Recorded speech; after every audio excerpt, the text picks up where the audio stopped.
Today's mission's pretty simple. We're going into the bush to collect more gold ore. This is the entire process, from identifying ore bodies out in the bush, to collecting the gold, processing and crushing it, extracting the gold out of the crush, before smelting all the extracted gold and other precious metals into amalgamation ready for sale. That hill never gets easier.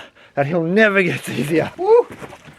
Yeah. That over there is the vein structure that I've been working recently. We're pulling out around 3 to 4 grams a bucket from that. When it comes to hard rock, you want to look for dirty quartz like this. See how it's stained with iron and other minerals? That indicates the quartz has the right minerals for a chemical reaction that allows gold to drop out when that vein was formed. Whereas pure white quartz like this, also known as bull quartz, has been exposed to water and the elements, and that creates a chemical reaction that forces the gold deeper into the ground. And the gold ends up collecting in a thing called the supergene zone, which is a lot deeper than ground level. The supergene zone concentrates the gold, and that's what the old timers were looking for. Generally speaking, we don't like bull quartz. Fern is up where I'm going.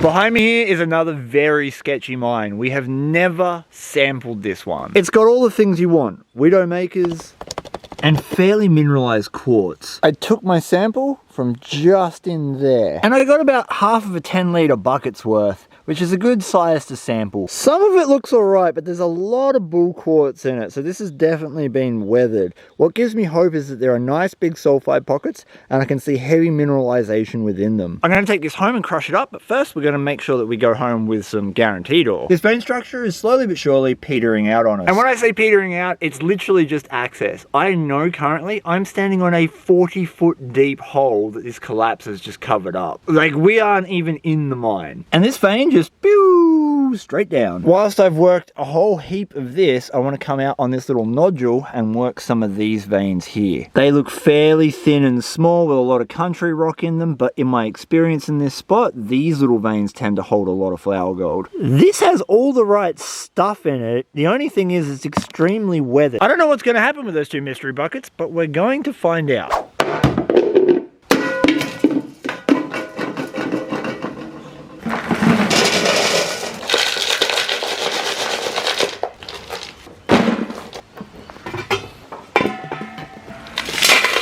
One of the fastest ways to figure out if there is gold in the vein is after you take your sample, classify out to 1/8 or below mesh. When you chip the rock out of the face, it creates dust. Some of that dust is the quartz that may be containing gold, and it's already pre-crushed, ready for you to sample. This is all the dust I managed to get out of our sample.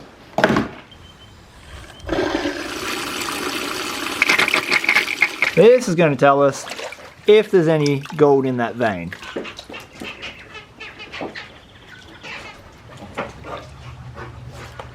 All this is going to tell us is if there is gold in the dirt. If there's gold in the dirt, then proceeding with crushing would be a good idea. And there is gold in the dirt. This is the RC1 rock crusher by Keen. It's a lawnmower engine with a prop shaft connected into a combustion chamber that spins really fast and flings the rock into a whole heap of steel baffles, basically turning rock like this into talcum powder. That's the entrance to the rock crushing chamber, which isn't quite big enough to take rocks this size, so I got to get rid of them. Now that we've got that done,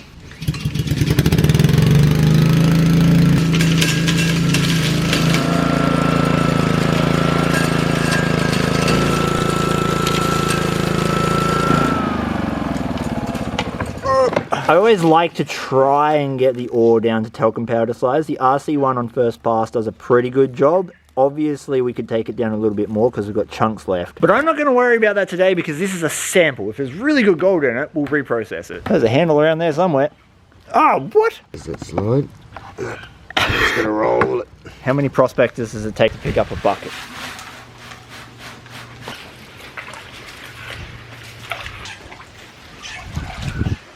Please, sir, may I have some ore?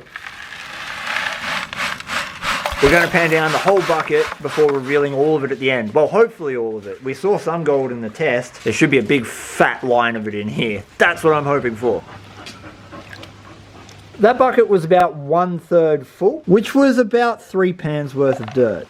This sample comes from a vein very close to the surface, so it was quite weathered, and I'm not expecting to see a huge amount of gold because of that, but if there is gold in this, it's definitely worth investigating further. And there is, look at the fine gold. That is a fantastic result for a very small sample, and bear in mind that we didn't get most of this dirt down to talcum powder. If you don't break these sort of rocks here and even this little bit of sand down to talcum powder, you won't release all of that fine gold. There is probably just as much gold as what we got in our tailings locked up in the rock. First bucket, not too bad. Let's do some high grade stuff and see what really good ore looks like. This ore is from the high grade section, and when I tell you that we've been pulling out some magnificent gold with it, we have been pulling grams of gold per bucket.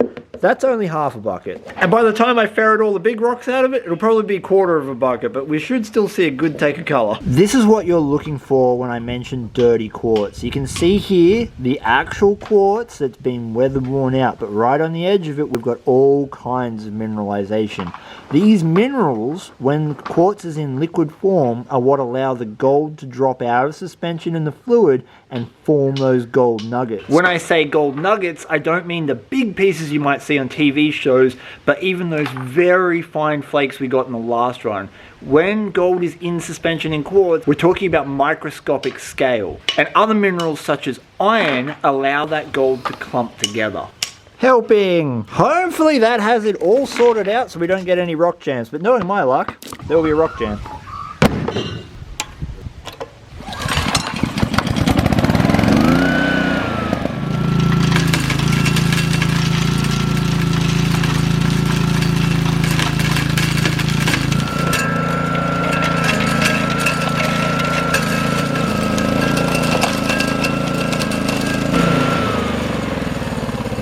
It's really loud, but you only have to run it for a minute, which I'm thankful for. We know we're going to have to run this through the ball mill to release all the very fine gold. We're talking 200 mesh minus. But for now, that's going to allow us to see some nice color. I shouldn't promise things like that, because usually when I say, we're going to see some really good gold, we see nothing.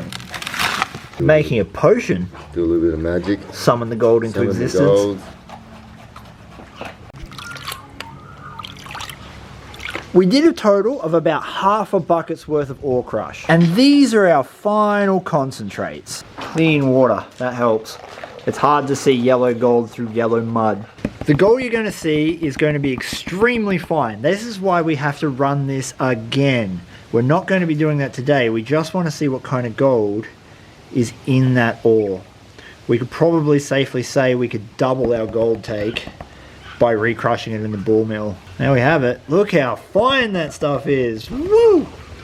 That is a very nice smile of gold, and this is why we have to recrush it. That silver material is going to be a mix of iron sulfides as well as steel off the crusher. The gold from this ore is so incredibly fine that there will be grades we visibly can't see. You would need to use chemical extraction or smelting to extract all of the gold. I don't like chemicals, but I do like fire. This is what we got out of the first bucket, and this is what we got out of the premium ore. We're just drying off the gold we recovered from what we sampled, and then we'll be adding it to the 3.8 grams of gold we were already recovered.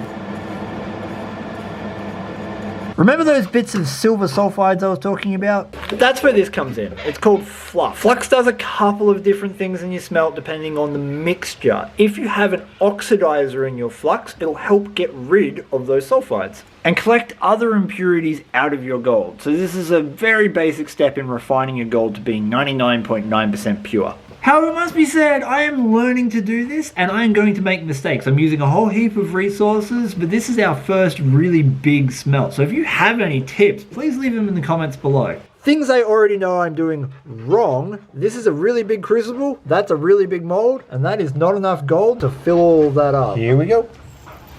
That's the last time we're going to see that as flakes. When it comes to flux measurements, you want about equal amounts. I have about 4 grams of gold, so we're going to use 4 grams of flux. Shake it all about and get it nice and mixed up into our tiny little benchtop furnace.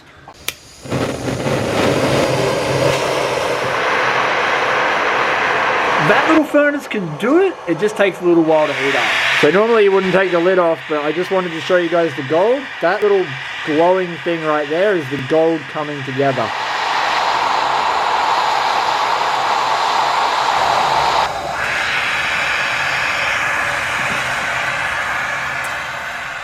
I have done a grand total of only 5 smelts in my entire life. My accuracy of pouring into a mold, even one this big, is not great, so we decided to eventually pour into water. The silver colour of the gold that we poured out is due to impurities contained within the smelt. The sulfides contain a high level of silver and lead, and these are really good at absorbing precious metals such as gold. And when you smelt, they mix together and end up looking like this. It's a pretty simple remedy to fix this, although I don't have the correct flux to do so. You just need to add an oxidizing agent. The oxidizing agent helps turn those impurities into slag, and they literally break away from the gold. Now we're going to put this gold alloy on the scales and see how much we got. We know we burned off a lot of impurities in terms of the sulfides. They would have literally oxidized and evaporated away, so we won't have the 3.8 to 4 grams of gold that we put in there. We should have a bit less. First, the tiny little bit broke off, 0.165, and now the big chunker, 3.376. That means we burnt off almost half a gram's worth of impurities, and our gold ore is mixed with galena, which is a mixture of lead and silver. I will have to buy cupelling equipment to refine that gold down to nothing but pure gold and separate it from the silver and lead. But until then, please give your dog a big scratch behind the ears for me. Leave your tips and tricks in the comments below. Peace, and I'm out.